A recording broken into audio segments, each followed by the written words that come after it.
Welcome to another edition of the Magic Latest Podcast where we discuss everything Orlando Magic basketball. I'm your host, Jalon Dixon, and today we got a ton to get into. But before we get started, remember to like, comment, and subscribe for daily Orlando Magic content. We are on the road to 1,000 subscribers and trying to become one of the biggest Orlando Magic podcasts here on the YouTube platform. So remember to hit that post notification bell so you always know when we're dropping new vids. And again, hit subscribe. We are only a few days away from the Orlando Magic tip-off of their first preseason game. Yep. Less than a week before we're going to finally see some NBA basketball. So, with that being all said, let's get right into today's episode. Starting off with a little correction from last episode. I was a little too locked in on my SEC brain. See, for those who don't know me personally, I am a Georgia Bulldogs fan. Born and early raised in the Atlanta, Georgia area. So, I'm a big fan of the Georgia Bulldogs. And I was talking about the Floridian matchup between the Florida Gators and the Miami Hurricanes. That game already happened. The big game that's happening on October 4th alongside Miami versus Orlando is actually Florida State versus Miami. Still going to go with Team Miami to get the job done, but Tommy Castellanos and those boys over in Florida State look pretty good in the ACC as well. Should be a really interesting matchup. Just wanted to correct myself at the top of the show for those who watched yesterday's episode. But for today's episode, we got to start with one of the biggest ops in the Eastern Conference, and that is the Atlanta Hawks, who got a lot of favor from an Eastern Conference perspective in ESPN's latest set of polls. Number one, the Atlanta Hawks were voted to have the best offseason of any team this summer with the acquisitions of Nickeil Alexander-Walker and Kristaps Porzingis, ahead of a team like the Orlando Magic who acquired Desmond Bane. But more importantly, the Atlanta Hawks received more votes from ESPN's poll in regards to coming out of the Eastern Conference than the Orlando Magic did. And let me read something from our boys over at Orlando Magic Daily, shout out to those guys as usual, that pointed out something about this poll system that should bring some cause to pause for Orlando Magic fans and maybe even bring a little bit of worrisomeness along the way as well. It says everyone can recognize the window to contend is open now because of the step back the Boston Celtics and Indiana Pacers will take with Jason Tatum and Tyrese Halliburton out. Both teams made cost-cutting moves in addition to losing stars to major injuries, but they both will jump back into contender class when those players are healthy again. There is a bit of fear that contenders in this year's East will be a bit hollow. The Magic need to prove they have staying power. Right now, it seems like the national media mostly doubts the Magic's ambitions. That inevitably turns to the improvement and play from one player who still is on the periphery of ESPN's poll and national consciousness. We will get to him in a moment. But let's talk about the Atlanta Hawks. The Atlanta Hawks offseason, as I've said on this podcast many times before, is commendable. You get a stretch big in Kristaps Porzingis. You add a three-point shooting element from the big man spot that you have not had since John Collins. And you can make the argument that Kristaps Porzingis is a higher volume three-point shooter than John Collins was once upon a time, and probably a more efficient three-point shooter overall than John Collins at this day and age. Pair that with the fact that you get another big-time perimeter defender in Nickeil Alexander-Walker who can come off your bench and be a point guard for you as well when Trae Young is off the floor and actually lead an offense in an efficient way. Is he Tyus Jones decision-making wise? No, but is this a guy that once upon a time was one of the top scorers in the ACC back with Virginia Tech and still has the chops to be a 14, 15 point per game scorer off your bench? Yes, he can. He simply carved a career path for himself by being a high-level perimeter defender next to Jaden McDaniels in the Minnesota Timberwolves organization. But for this team, he can grow beyond simply just being another perimeter defender. He can be a lead six-man type for you off the bench behind Trae Young. And there are also situations where I could see them going small and playing lineups where they have Trae Young, Dyson Daniels, Nickeil Alexander-Walker, Jalen Johnson, and Kristaps Porzingis as their five out on the floor, allowing them to have multiple opportunities with three-point shooters, being Nickeil Alexander-Walker, who shoots 37+% from beyond the arc. Dyson Daniels is not necessarily a knockdown shooter, but he's not somebody that's necessarily a slouch given the chance to shoot wide open. Trae Young, we obviously know who he is from a volume perspective. I've spoken on Kristaps Porzingis already, and Jalen Johnson is not really a three-point shooter, but Jalen Johnson and Dyson Daniels provide such an athletic level of versatility offensively that their slashing and driving to the basket alone can create so many opportunities. This Atlanta Hawks team definitely built themselves into a contending type of team. But for the Orlando Magic, the cause to pause is that if this team, with the moves that they made in basically a make or break year, because for those who have not been paying attention to the podcast or just not been paying attention to the news in regards to Trae Young outside of his beef with Patrick Beverly, is that the Atlanta Hawks have still not extended a contract extension to Trae Young, which means in a sense there is a make or break element to this Atlanta Hawks season. And that creates yet another potential roadblock for the Orlando Magic to see yet another team that is playing essentially with a lot to lose. I've talked about this on the podcast in the past. The New York Knicks are in a situation right now where they have committed so much to Jalen Brunson, Mikal Bridges, Karl Anthony Towns as their main three, along with OG Anunoby, who they gave a significant amount of money as well.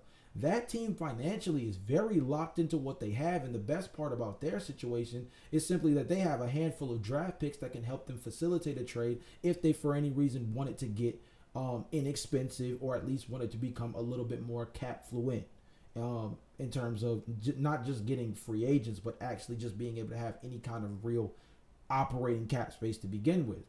But they're in a very tight spot with the amount of money they've committed to their team. Pair the fact that they just fired a coach that got to the Eastern Conference Finals, and you just picked up two of probably the best budget acquisitions of the summer in Jordan Clarkson and Gershon Yabusele. Got to throw in Malcolm Brogdon in there as well because of the fact that when he's healthy, he is a solid backup point guard for this team. And then you have the Cleveland Cavaliers, who many believe this is a make or break season, given the fact that this core four that they have of Donovan Mitchell, Evan Mobley, Darius Garland, and Jared Allen has already been on the hot seat for about the last 2 years now. Now you add Lonzo Ball as that fill-in guy to take up the spot where Isaac Okoro was, as a guy who's a legitimate three-point shooter and provides probably a higher degree of defensive versatility on the perimeter than even Isaac Okoro brought to the table. And other than that, this team is being pretty much ran back as is outside of Ty Jerome. And you have you also have DeAndre Hunter for an entire season, something you didn't have the luxury of last year, trading for him at the deadline. So I just named 3 teams that are all in make or break scenarios. The Orlando Magic are not necessarily in the same bucket as those other 3 teams when you talk about what they have to lose at the end of the season if things don't go as expected. Now, again, the Orlando Magic cannot fall out in the first round as they've done in the last 2 playoff appearances, because this team made a big sacrifice by taking the amount of draft capital that he did and putting in a Desmond Bane, somebody who's not made an all-star team, somebody who is considered as the 3rd best player on the team he was traded from, right? But from a title race perspective, that hunger and that level of internal fear within those organizations is going to create a certain roadblock for this Orlando Magic team, because these teams are playing with a lot more to lose. And sometimes those are the teams that are the most dangerous, not from a talent perspective, but from a drive perspective. The Orlando Magic front office can dress this up as a year where we want to be productive, we want to push towards being deeper in the playoffs, but maybe not necessarily pushing for a quote-unquote championship or bust type of year, because they know that their young guys, A, are young, but B, are signed over the next 3 to 4 years. These other teams don't necessarily have the same luxury. So little nugget of information to throw out there when it comes to the Atlanta Hawks. That's a team that might be worth keeping an eye out on. Obviously, I've said in past podcasts, the Hawks are a team that I am watching a ton this year if I'm an Orlando Magic fan, in terms of seeing how they play, what their success rate is, and particularly monitoring the situation around Trae Young. Not necessarily to trade for him, but just considering the fact that his situation does kind of influence the coming and or going of the Atlanta Hawks this upcoming season. And of course, we play the Detroit Pistons a million times as well. So 2 teams that have to kind of be monitored throughout the majority of this season. It sounds like ESPN is very high on the Atlanta Hawks while still trying to come around to the Orlando Magic. It's going to be up to the Magic to prove themselves and show ESPN in their poll why they should be much more highly regarded than they were coming into this poll. Next, let's talk about the aforementioned star player that they mentioned at the end of that section of the article, Paolo Banchero. They lead into a section that I thought was really interesting about the section of the ESPN poll where they're talking about the best American-born player in 2030.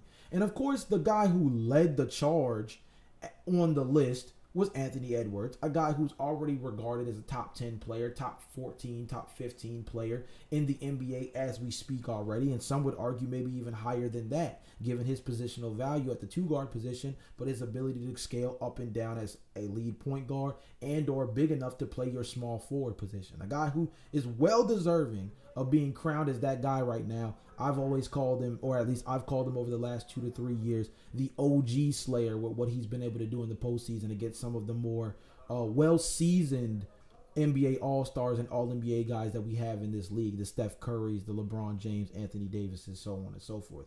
But somebody who got even more votes than our boy Paolo Banchero was Cooper Flagg, who actually finished second behind Anthony Edwards, and Paolo Banchero earned only one singular vote.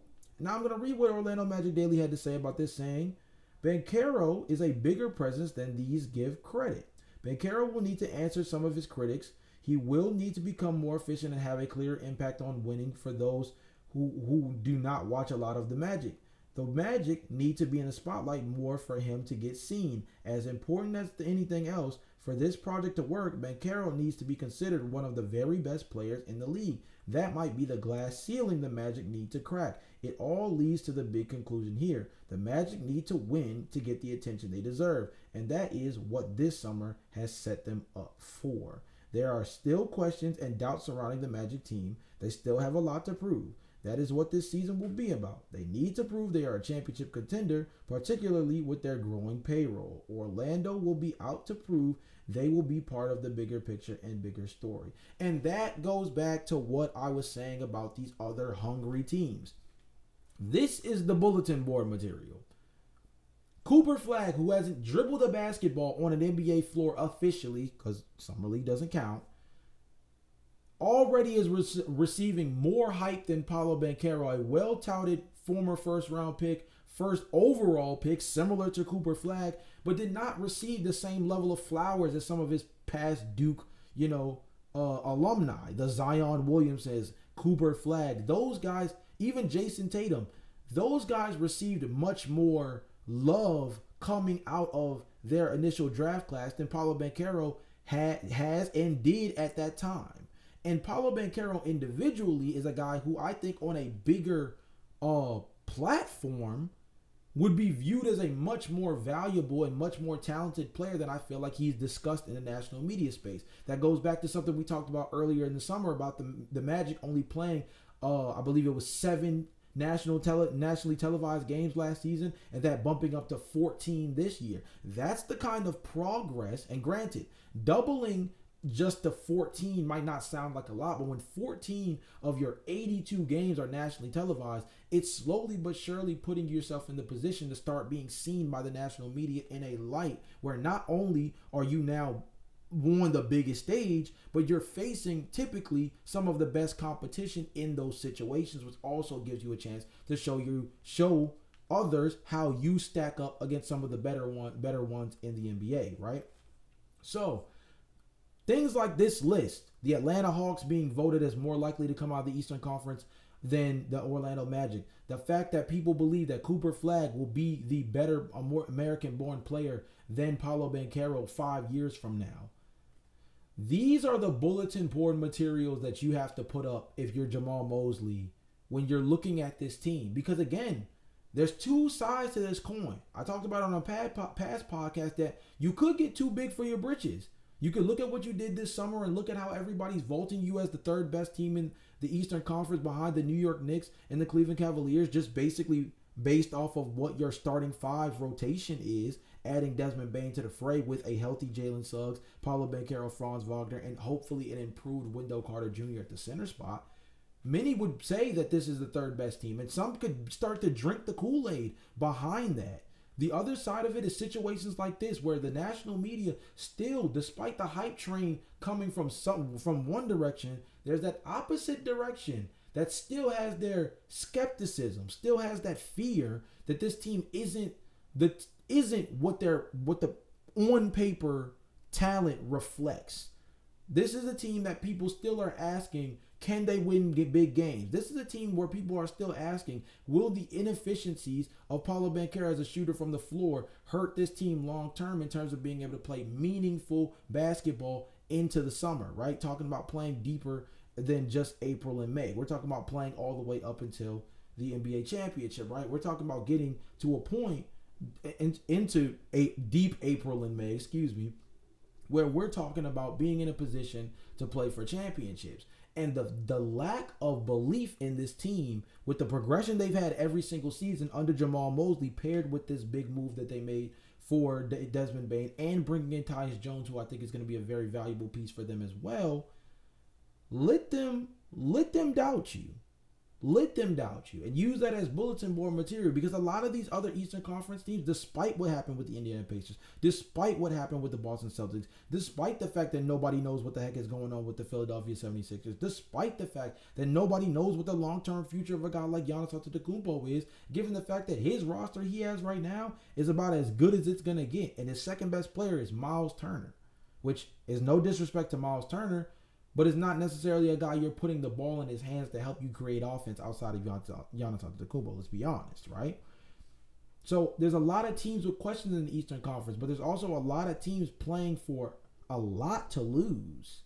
Even in a season that feels so wide open, that level of parity has actually created even more turmoil atop the Eastern Conference, because now the expectations for teams like the Orlando Magic, the Atlanta Hawks, the Cleveland Cavaliers, the New York Knicks, it's risen astronomically beyond what maybe the season outlook for these teams would have looked like prior, if Jason Tatum were still with the Boston Celtics fully healthy, if Tyrese Halliburton coming off of an amazing postseason run where he helped and led the Indiana Pacers to a Game 7 against the Oklahoma City Thunder in the NBA Finals with basically, 48 minutes away from a chance to win a championship, and simply fell short given the fact that, he wasn't able to finish out the series, right?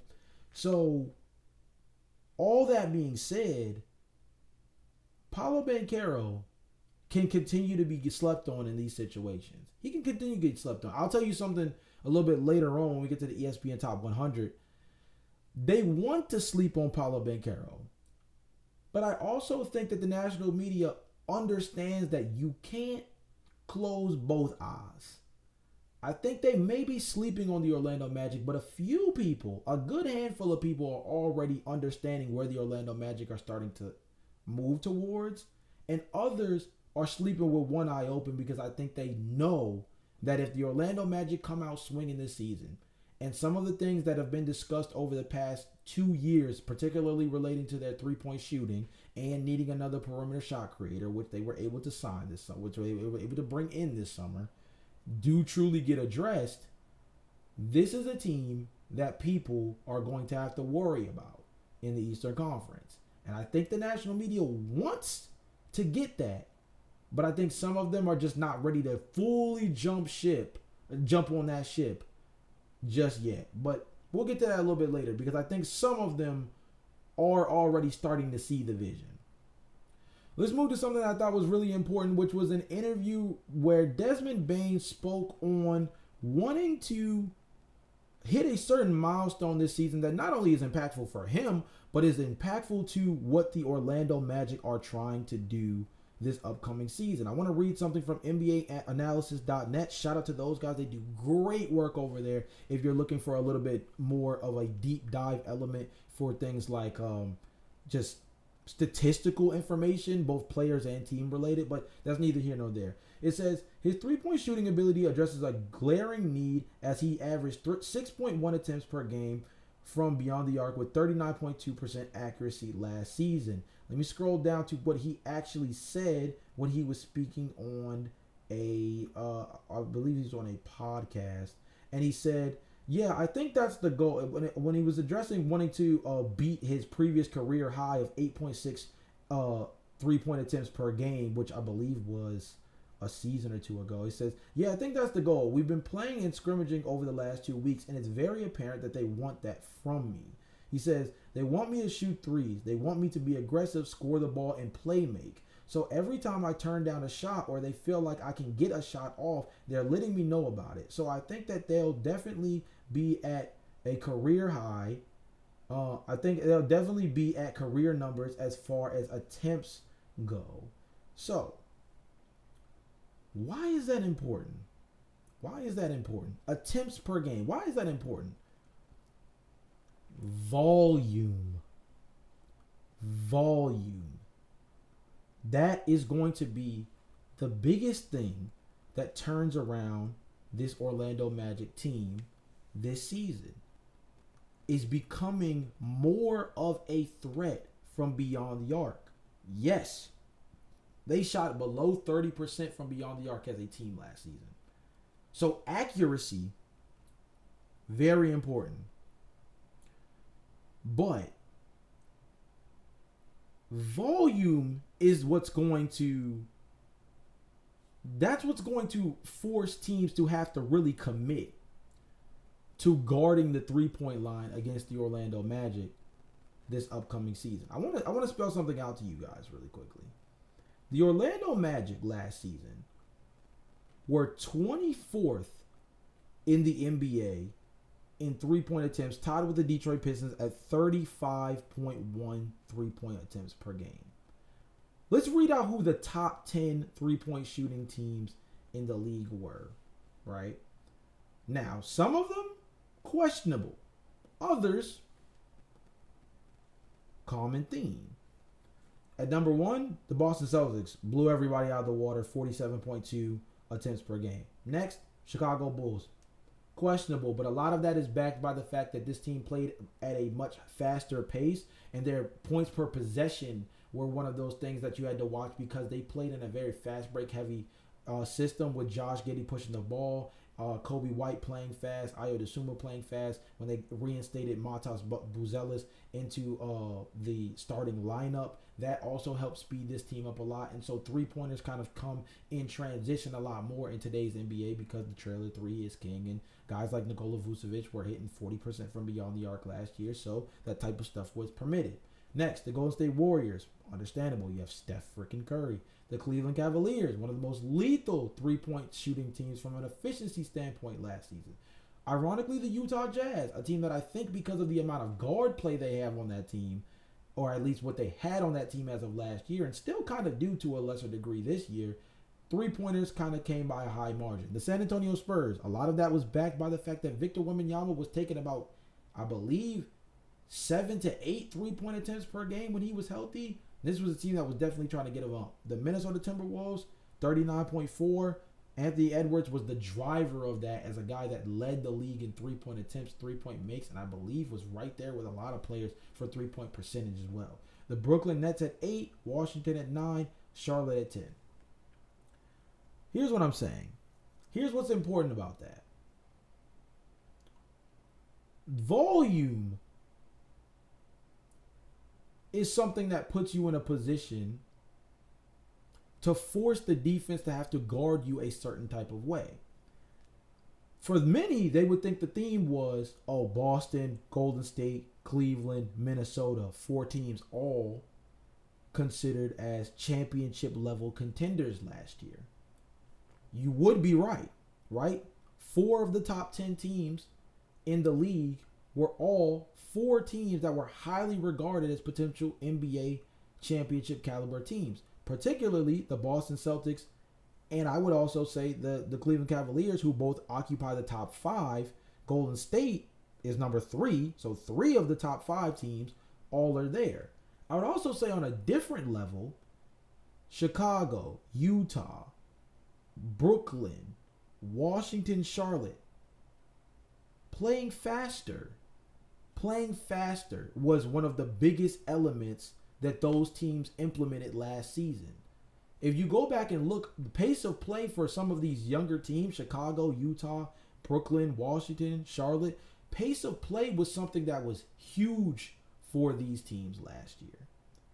So the volume is not necessarily just about making it where this team makes more threes and therefore they're more successful from beyond the arc. No, they need efficiency for that. That's why you bring in so many efficient three-point shooters. It's why you grab Desmond Bane. It's why you grab Tyus Jones. It's why you are happy that you're getting back Jalen Suggs. It's why you draft Jace Richardson, right? It's why you watch very closely what Tristan Da Silva did this summer during Eurobasket, where he was a knockdown three-point shooter pretty consistently for Team Germany throughout the summer, right? But the volume is also indicative of this team getting more possessions. If Desmond Bane is getting, he wants to beat 8.6, I believe it was. If he wants to get to 9, 10, 11 three-point attempts per game, this team has to play faster in order to get to that point. One of the reasons why, if you look at the bottom half of the league, Dallas, Toronto, New York, the Clippers, Denver, these are all teams that rely on slowing the game down, operating in the half court, not necessarily having high three-point shooting acumen in your backcourt, relying heavily on mid-range opportunities, which typically is a half-court element, right? Denver, being the worst three-point shooting team as far as volumes was concerned last year, had a lot to do with the fact that this team operates mainly in the half court and probably was one of the slower operating teams last season as far as pace of play. These are all indicative of a team, again, Orlando being right there in that group with them in the bottom 10, all indicative of a team that simply is not playing fast enough to also generate good three-point offensive looks. Because part of getting good three-point shots is catching the defense in chaos. It's why the trailer three has become so prominent. It's the reason why the corner three has become so prominent, because usually on the three-man weave, the spray out is either top of the key or one of the two wings, right? And nowadays, a lot of guys are not cutting to the basket on these three-man weaves. They're spreading out to the corners. The only thing is, for the Orlando Magic, it's not like we were littered in three-point specialists from the corners last year. We didn't have a bunch of PJ Tuckers sitting around on the roster last season. This season, we have more guys that have the capability to knock that three down at a high clip. And I think if you pair the volume with the amount of guys that now have that efficiency in their history shooting from beyond the arc, this is a team that will be faster, more efficient from beyond the arc, and a team that's going to open up a lot more opportunity in the middle for guys like Paulo Banchero and Franz Wagner moving forward. That's a long-winded way of saying thank you, Desmond Bane. If you want to take 10 to 11 threes per game, be my guest. Be my guest. I'm more than happy with that. And that's a best bet for me, because guess what? That means that this team's offense is slowly but surely becoming more innovative around the idea of creating easy opportunities by taking advantage of the fact that they have a lot of really good athletes on this team and guys that can play fast and strong in a way that a lot of teams in the Eastern Conference cannot compete with if they exploit that. Last but not least, let's talk about ESPN's Top 100. Obviously, the other day we talked about our boy Jalen Suggs vaults up from 95 to 59. But the rest of the Orlando Magic Core 4 showed up to the party in yesterday's list drop of the 50 through 11, and our boys were everywhere. To go through the list, and I'm scrolling through it actively now so that I can name everybody in their proper order. The first guy who obviously comes up, I believe, is Desmond Bane at 39. Yep. Desmond Bane at 39. Obviously, they focused a lot on what his three-point shooting brings to the table and how that could be a really big help between that and his shot creation on this team on the perimeter next to Franz Wagner and Paulo Banchero. Right behind Darius Garland, by the way. Just saying, it might have required a lot more of a talent push in terms of maybe having to give up somebody a little bit more prominent in a trade if we were to go after Darius Garland. Maybe you give up less picks, not necessarily sure, but right there in the same pocket, right there behind Darius Garland, a guy that was highly discussed as a potential trade target for the Orlando Magic when talking about addressing that perimeter shooting. Franz Wagner, number 32. Mind you, he was 52 last year. There's a theme to this. Let me go back actually because I want to mention something about Desmond Bane. I want to make sure I say this for everybody. Desmond Bane is up from 60 last year to 39 this year. Keep tabs of that. Franz Wagner is up from 52 to 32 and has improved, mind you, has improved every single season coming out of Eurobasket. And they're coming off of a Eurobasket championship this year. If you keep going, and we're slowly but surely going to get to the man with the plan, the guy who I think is the most important, obviously, when it comes to this discussion, Paolo Banchero. Once again, we're going to talk about you in this light. At 17. Jumping up from last season, he was 24th. Now, I've been saying on this podcast all summer that Paolo Banchero, in most people's eyes, has been viewed as a fringe top 25 player in the NBA, maybe top 30, but has the talent pool to jump into the top 20 and be in the conversation for top 15. As this states, 17 is now slowly putting yourself in the conversation. Some of the names right above him, you may ask: Devin Booker at 16, Donovan Mitchell at 15, an aging Anthony Davis at 14, Evan Mobley at 13. Interestingly enough, Cade Cunningham is at 12, and Jalen Williams at 11. And I will say that the Jalen Williams, Cade Cunningham, Evan Mobley section, which is 13 through 11, those are the peers that Paolo is against. But something I want to point out throughout the entirety of the names that I listed is Jalen Suggs was just barely outside the top 40. I should have included that in the infographic. He's barely outside of the top 40. He's about 20. He's a little less than 20 spots out, but nonetheless, he's coming off of an injury. Desmond Bane is up 20 spots from last year. Franz Wagner is up 20 spots from last year. And Paolo is up 7 spots from last year. Remember what I said in that Paolo Banchero section from earlier about people sleeping on this team. People wanting to find the next it kid past the Orlando Magic and what they've been building over the last 3 to 4 years. This is the kind of proof that showed you that although they might be weary about the Orlando Magic and what they truly are capable of doing, this is also proof that they know that something is brewing over in Orlando.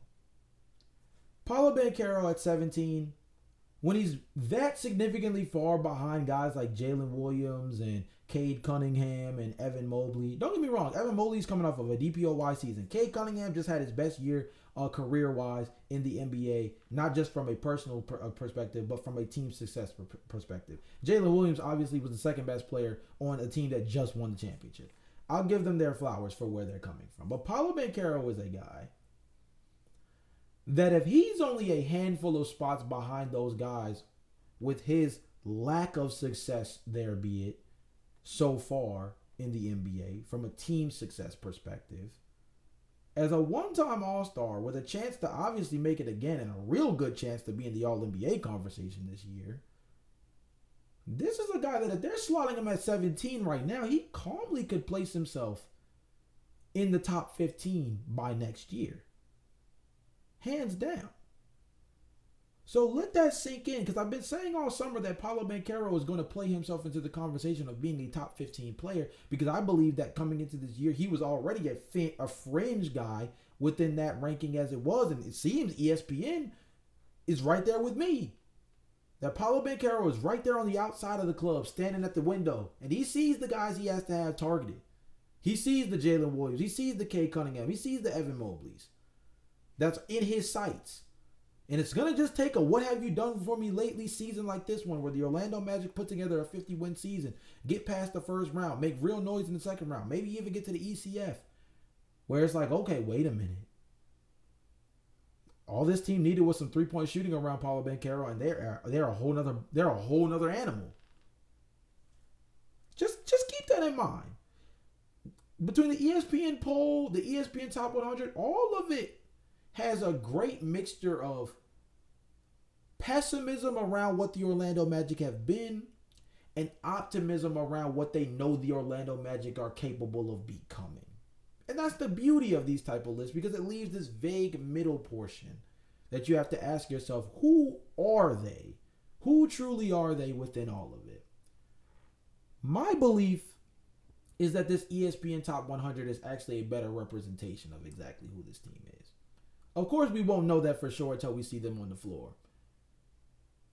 But the jump for Desmond Bane, the jump for Jalen Suggs even, the jump for Franz Wagner, the jump for Paolo Banchero, and particularly where he's slotted, are all indications that the national media knows this Orlando Magic team is coming. This is the sleeping giant in the Eastern Conference. Because despite all the early off-season hype when the Desmond Bane trade first happened, some of that stuff has started to slowly but surely die down. That poll was a good representation of the skepticism that's quickly started to creep back in after a handful of months since we've seen any kind of real movement for any team in the NBA in terms of acquiring real talent. So just keep that in mind. You guys let me know in the comment section down below. What are your thoughts about where our three main guys, Paolo Banchero, Franz Wagner, and Desmond Bane, were slotted in ESPN's Top 100? What are your feelings on my thoughts around Desmond Bane, particularly going after trying to shoot more three-pointers this year? And overall, are the Atlanta Hawks really the ops we think they are? I have so many questions around the state of the Eastern Conference this year, and the Atlanta Hawks are one of the most interesting watches in the NBA this year if you're an Orlando Magic fan, because a lot of what they do is going to impact what happens over in Orlando, given the fact that the Trae Young situation is its own little thing. And also on the flip side of it, if this team is good, if that Atlanta Hawks team is good, the Magic are going to have to see them. And I said last podcast, I wouldn't be surprised if the Magic see them or the Detroit Pistons in the first round of the NBA playoffs. With all that being said, this has been another edition of the Magic Latest Podcast. Remember to like, comment, and subscribe. We are on the road to 1,000 subscribers, y'all. This was a longer episode because I'm just so excited that the NBA season is around the corner. So you guys have to hit that subscribe button to lock in with us, because we are going to be going after it. 82 games, and hopefully a lot more into the postseason. But until I see you guys next time, peace.